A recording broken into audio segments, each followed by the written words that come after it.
Dominic Spitale. Yeah. So you're not Swedish. No. Okay, I just want to make sure for the... When I grew up, I was beat up by Swedes, I'll tell you that much. Just want to be sure who I'm dealing with here. Yeah. This is great. So, we talked to your brother, and tell me a little bit about your mother and dad. Well, they had a hard time because they couldn't speak the language, you know, and couldn't get a job. Swedes wouldn't let you have a job if you were Italian. You had brown eyes, you were out of luck. So it was tough for them. We moved 10 times because you couldn't pay the rent. Right. Yeah. So what part of Jamestown did you live in? What's that? Where did you live in Jamestown? Where did I live? Yeah. You should say, where didn't I live? I don't know, Water Street, Barrow Street, Tower Street, all them streets. All kind of on the south side and east side, Yeah. sort of Sweet Hill area. Yeah, not Sweet Hill though. Yeah. You get killed, you go up there. Was there really that rivalry? Yeah. I mean, I know I've heard about it, but was that reality? What's that? Between the Swedes and the Italians? Oh yeah, they hated us. I used to get beat up or beat somebody up every time I went to school. They'd get my lunch and say, I want to see the grass you guys eat. You know, like we eat a lot of that stuff. And I had to get along with it. Matter of fact, up Wilder Street, that school there, that's where I went up there. I get a lot of fights up there, you know. And the superintendent, they were all Swedish. They grabbed me and put me there and keep your mouth shut. You know, that's it. So it was kind of rough. And we couldn't get jobs. So, and I hear Jim Roselli always talking about a Garduni sandwich. Yeah, Cardoni sandwich, yeah. What is it? Where's my daughter here? She knows about it. Is it like Burdick? Oh, that's good tasting, you know. Of course, the Swedes would probably use it for shoe leather. But Well, because you ate it, you're here today at 90 plus years. I'm going to start eating that stuff. You look great. You look great. So how does Dominic Spitale, I see that you had, how many brothers did you have? what? How many brothers did you have? 4. 4 brothers. 4 was in the service. So 4 were in the service all at the same time? Yeah, the Army. I was in the Marines. Okay. How did you get, were you drafted into the Marines? How did you get in the Marines? No. We went to Buffalo Okay. one night, 5 of us, and 3 of us passed. I passed because I told them I was Swedish.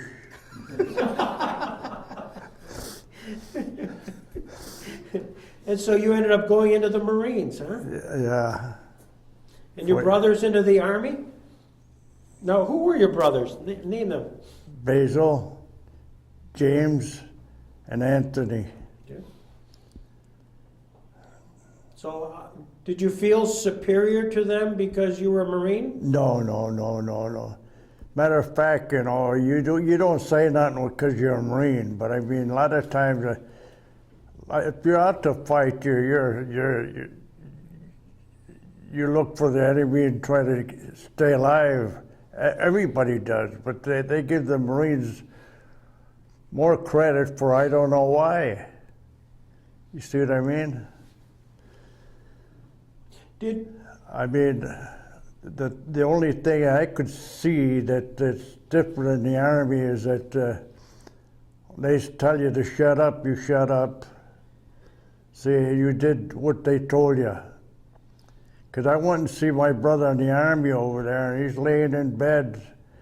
And said, what are the guys laying in bed for? He said, why? I said, hell, we had to fix our beds and be out of that room there Sundays, whatever day it was. See, everything had to be straightened out.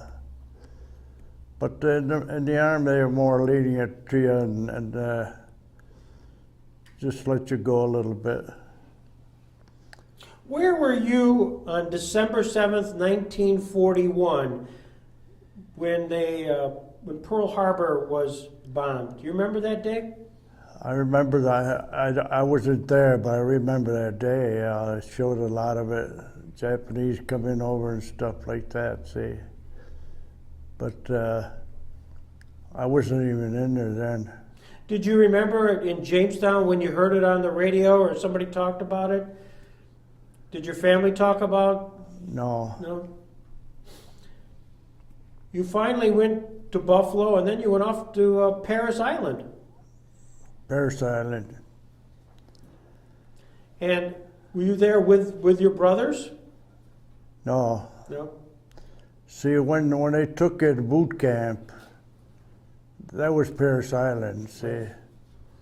And matter of fact, we were 3 from Jamestown, and they separated us. They didn't want us near each other, see.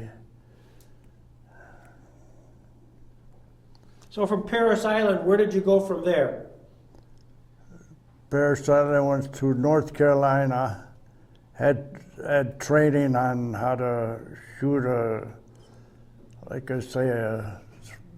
flamethrower or something like that. One of them, lot of weapons out there, see, and they showed you'd get afraid of them when you looked at them, but you had to get used to it, see. Mm-hmm. That was it. They took us all over. I couldn't understand lately where there was an article where 32 or something like that enlisted, then they kill themselves. I don't know if you know that or not. Yeah. Tell me about that. It was in the paper. It was on television. Why would they enlist and kill themselves? I couldn't understand it. See? I still can't understand it. That they said that's the end of the story. So why, that was as stupid as it could be. So you were went to boot camp in 1942, and then ultimately found yourself in the Pacific. Yeah. Where did you disembark from were you in San Francisco? Yeah, then we went to Guam and a lot of islands we stopped at. The thing that made me wonder, we stopped in one island out in the Pacific, and it was all black, see, they were playing cards and stuff like that. And I asked the guy, how long have you been here? He says, 5 months. I said, what are you guys doing here? He says, I don't know. They never moved them. But they could say that they were in the Pacific. They could say they were in a war and stuff like that, you know. It didn't, for a young kid, it didn't sound good to me. See, because now that you see pictures of heroes or guys in the service and all that, and you see a black guy there. Black guys didn't fight in World War II. They didn't fight, see. That's all there is to it. Why was that? What's that? Why didn't they fight? Were they just segregated as far as what their work product was? Well,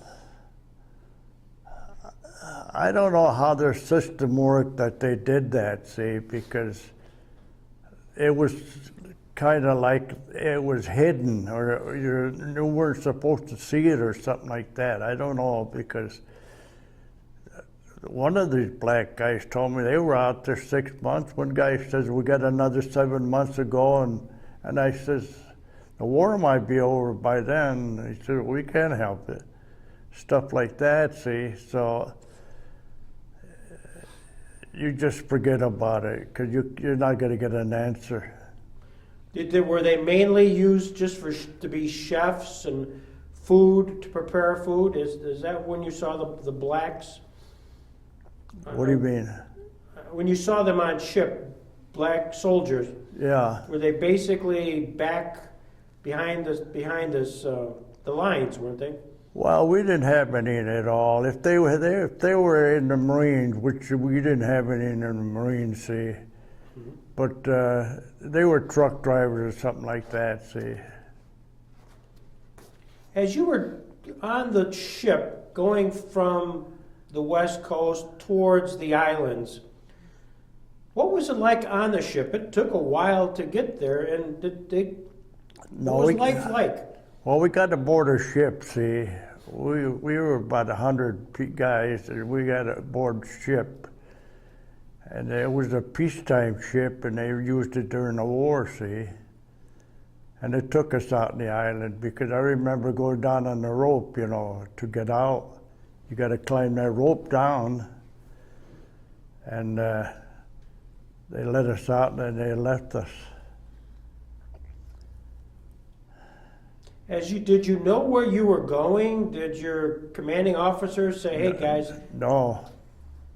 You just sort of went you'd be out on the sea and you really were just sort of moving. Couldn't do nothing. Yeah. All we know is that we didn't know how long we were going to stay in that island, because we're going to go to the war. And it's not up to us to say, got commanders there and stuff. So, matter of fact, and not Parris Island, we formed the 6th Marine Division in Guadalcanal. Mm-hmm. See, that's what I was in, the 6th Marine Division. That's the last division we had. See. Because I was at a bar one time and we were talking about the Marines, and I had mentioned the 6th Marine Division. This guy said, "You're full of baloney. There's no 6th Division." And I said, I was in it. And I talked to him. I went home and I got the badge and my discharge, and I showed him, "This is it, see." Did he buy you a beer? Yeah. You proved him wrong. As part of this 6th Marine Division, as you were going across the, you remember the first island you stopped at, which was, you wondered why you were there? There were so many islands, I forget, because those islands on the map looked like dots, see? And they all got the names, but I wouldn't know the names. And what we were trying to do was get as close to Japan as we could. Mm-hmm. We'd stop over here, Japan's over here, and we'd stop down here, we have a war down there, and they're all taken by the Japanese, and you got to kill them to get on that island. And by the time, but years before the war, they dug homes in the mountains there, and they had like a hotel in there. But when we advanced them, we went to a room where 40 of them committed suicide, see? Because they were shooting down to kill us. And I guess they knew that we were coming up.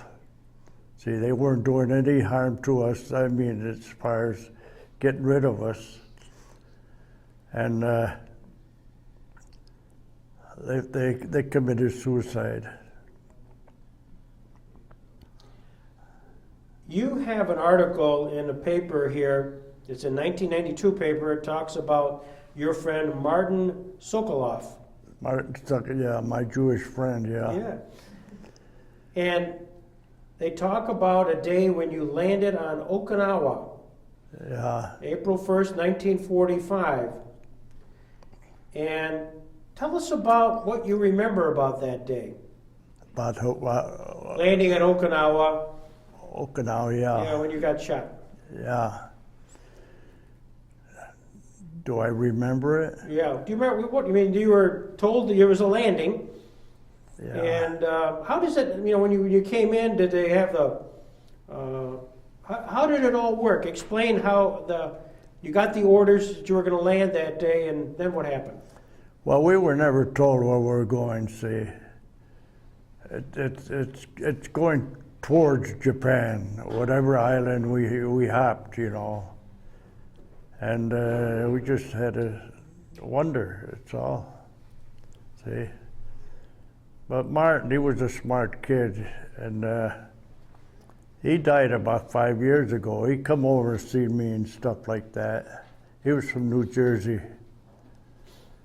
And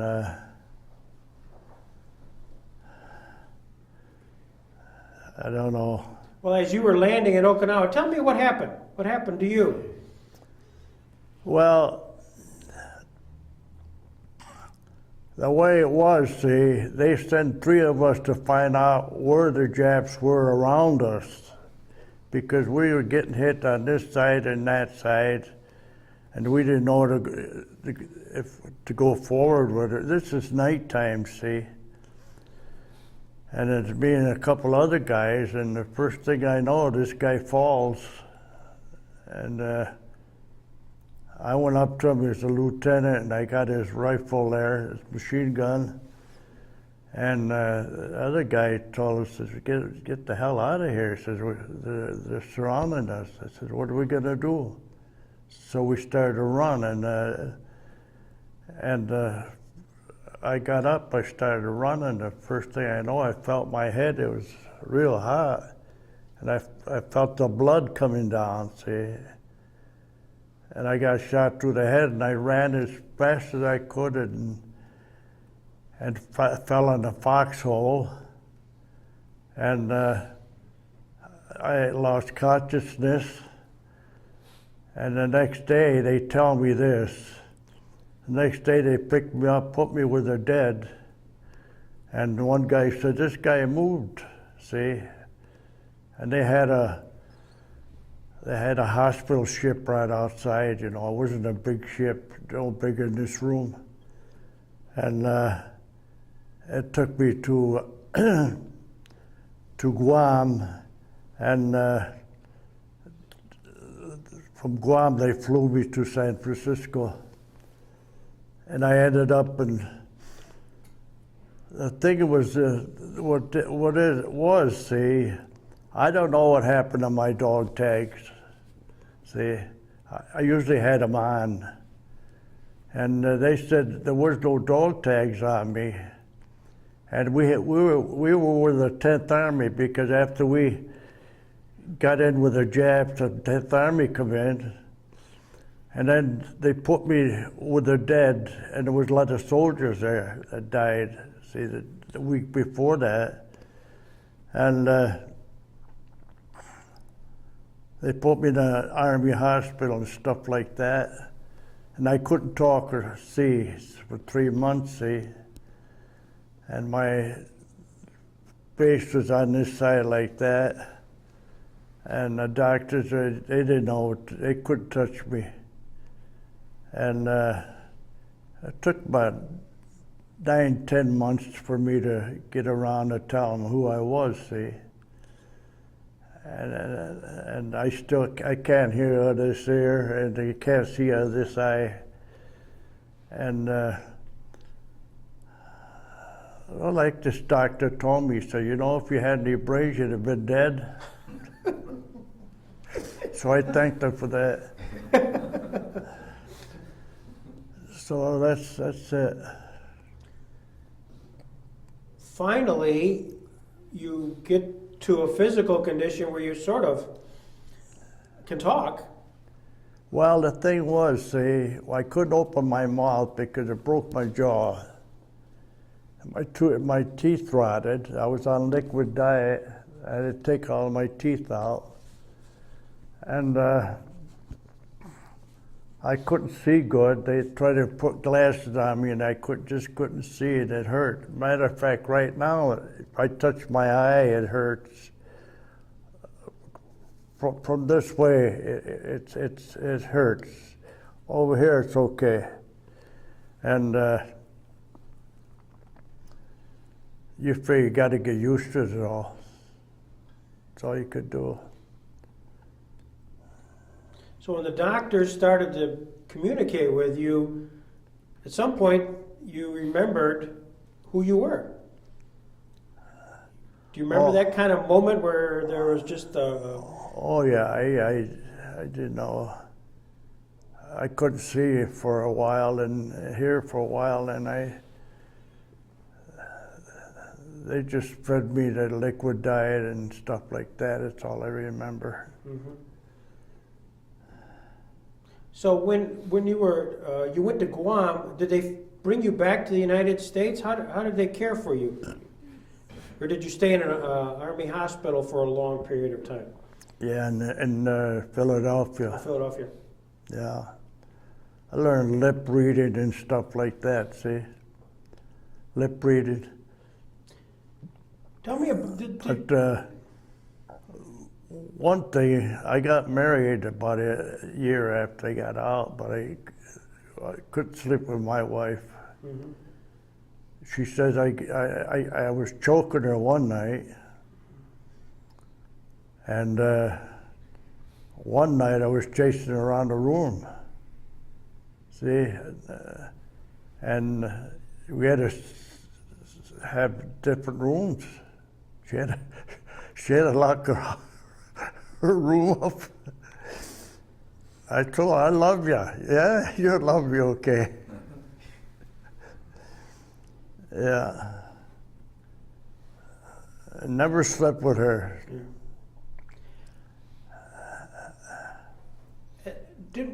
When you were shot, I'm just trying to think, did your mom and dad know what happened to you? Were you thought missing in action? Yeah, that's what I worried about the most is my mother, see, because we were 4 boys out there, you know, and I was worried that one of us is going to get hit and make it miserable for her. But there's nothing you could do about it. You could think about it, that's about all.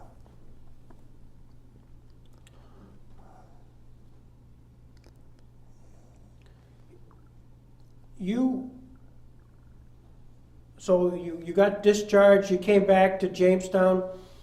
Were you able to work right away, or were you on disability? Well, I was getting 30% then, see. About $35 a month. And my wife was working. And some days I couldn't go to work. I just couldn't get up and stuff like that. My head would be ringing or something like that, see. But they never fired me or anything like that.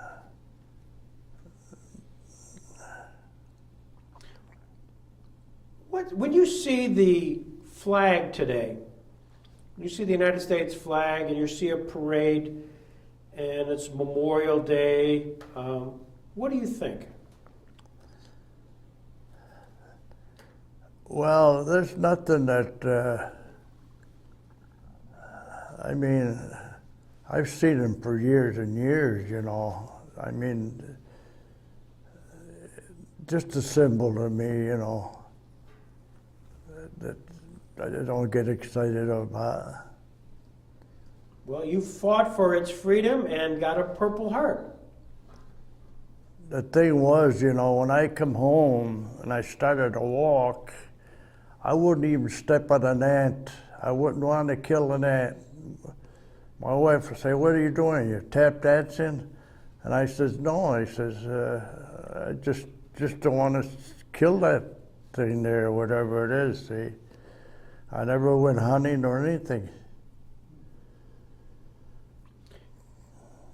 Have you watched the History Channel in World War II? Do you try to put what you did on the Japanese island hopping into perspective? Do you watch that? Yeah, but I mean, to say is, I've seen the worst of it. When we had the Japanese in one island, you know, the worst thing I've seen, they got in a cave, and some of the soldiers got in there too, and they had women and kids in there. And we had an interpreter that said, "Come on out," and they wouldn't come out. So they used a flamethrower in there to kill everybody. See? And then we posted it one night. We had to sleep side of the path there. And we posted it in Japanese there that don't go this way because see, the people that lived there wanted to get on our side so they wouldn't get hit, see. But at night they'd crawl over there on our side, and we started to shoot. Because all day long, before that, we told them, don't go this way. Stay that way for a while, see.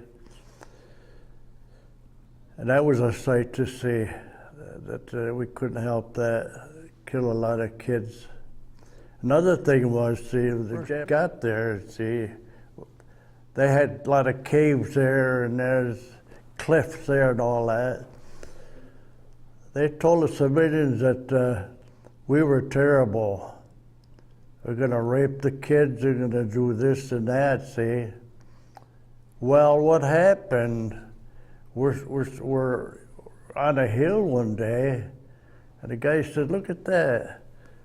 And what they were doing, they were throwing the kids in over the cliff and jumping themselves, these women, see. Because the Japanese told them, the Japanese probably knew they were gonna get killed. They told them that you're better off being dead than with these Americans. They're savages. You couldn't stop that. That was terrible.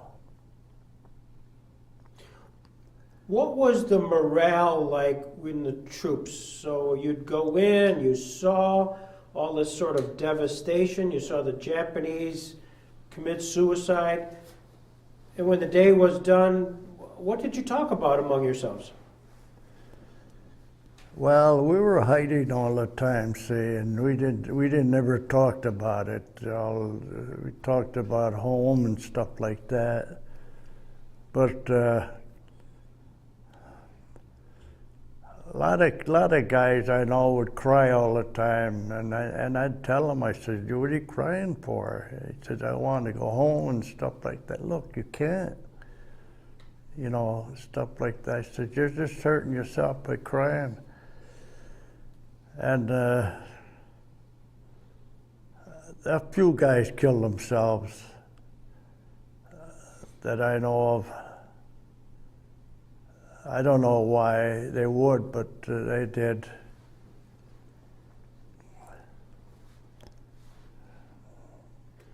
When the war was winding down, well, I should ask the question.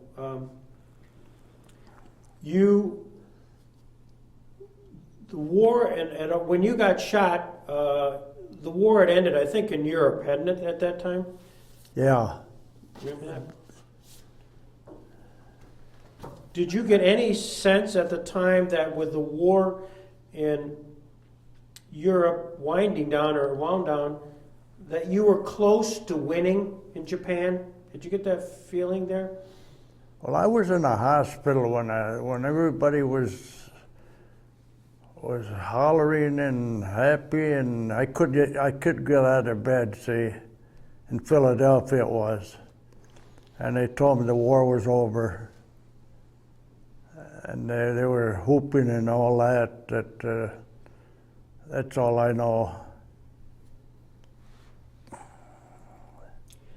You often had a chance to, of course, have some downtime and some while you were in the service. And that you talked about whether we're having a beer with the guys or whatever. Was there ever a kind of a humorous incident, a funny something happened that among you guys that you can remember where remember something with? Not really. I didn't think we got too personal, together or whatever. I thought of my home a lot and my mother and father, stuff like that. Did you write a lot home? Did you send letters? What's that? Did you send letters? Oh, yeah. Yeah. Well, we couldn't during the war. I mean, we couldn't. We didn't know where we were going, see. We didn't have. The way that the sergeant was telling us, get everything prepared to leave. When we leave, we get everything packed and we're getting out of here, stuff like that, see. So, not many letters went out. When you talk to your children about this, are they curious? Is Carl curious about your days in the Marines? No, I don't. I never talked to him about it. I never mentioned it. Matter of fact, I never wore my Marine clothes home or whatever. I don't know. He's growing up, but he's alone now. I mean, he's getting to understand, and that's it. What is the message? You had this incredible experience, World War II. You're part of the greatest generation. You made a tremendous sacrifice for our freedom. What's your message? What kind of message do you want to leave to Carl and others about your experience in the war? Well, a lot of people, when the war started, they were draft dodgers, and a lot of them hid. Like I was telling my Jewish friend, I says, I hear there's not too many Jews that got in the war. And he says, how do you know that? I said, I heard about it. He says, if I find that son of a gun that told you, I said, I'll shoot him. But he told me right out, he says, yes, we had a lot of excuses to stay out of the war. Religious excuses, whatever.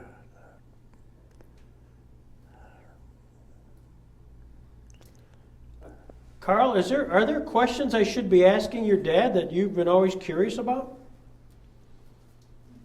I've heard them all many a time.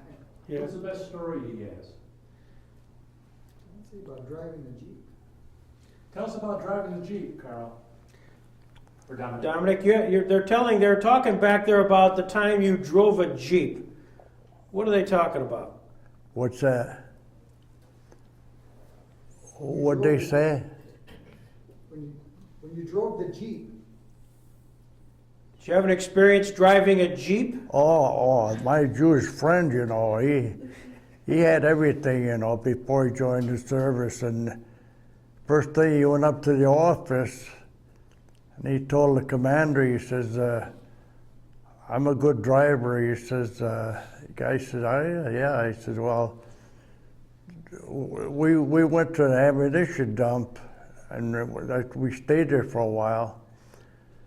And he says, you could drive a Jeep. And then Marty says, I got a friend of mine that I could use two on that. So he took me on. I never had a car, never got in a car. See, so a lieutenant sat next to me, and he said, "Make the rounds," and I didn't know how to drive. And I thought going around a corner, you put the foot on the gas, and then I went on two wheels, and the lieutenant told me stop. He said, "You ever drive before?" I said, "No, sir." He said, "Well, you just earned yourself 5 days bread and water." That's what I had. So this was your buddy Marty setting you up, huh? Yeah. That's a funny story. Carl, that was a good one. Anything else? Well, ask him how many times he was a private first class. This is gonna be good. Okay, what was the question? How many times he was a private? Oh, your son is asking how many times you were a private. What? How many times you became a private in the Marines? Private? Yeah. What do you mean? How many times? You mean 3 times is all. Explain. Yeah, my mother asked me once, "What is this, PFC or private?" When I'd mail her a letter. But at that time, I don't know about the Army, but at that time that it was tough to get a raise like they do in the Army, you know. In the Marines it was tough, unless you knew the guy pretty good.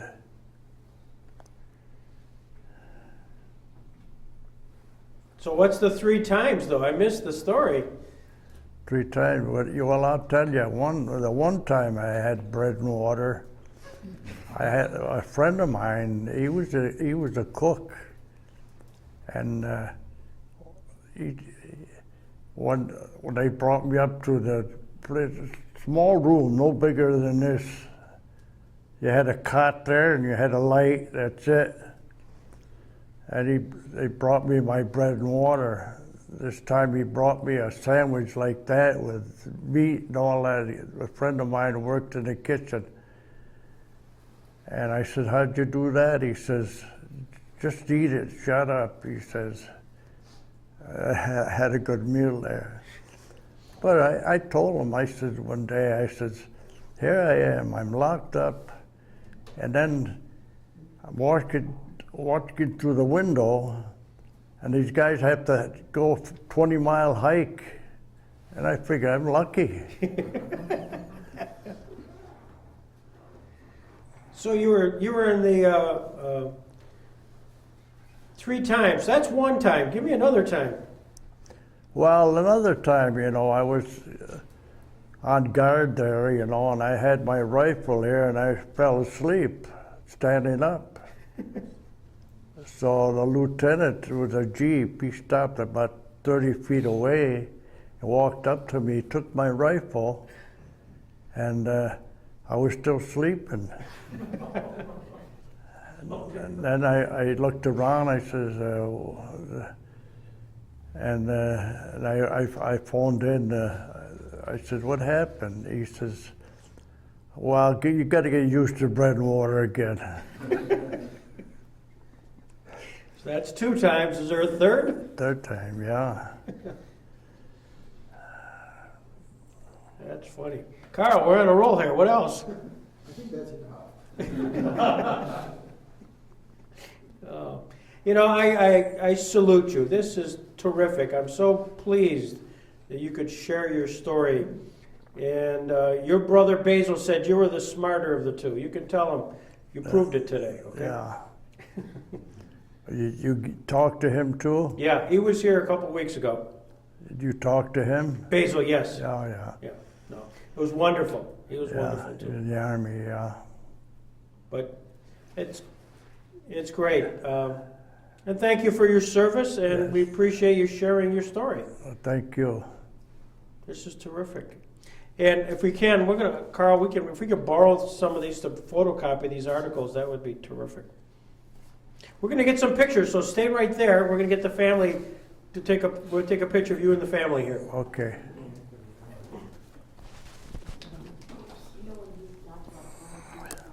We'll take one more.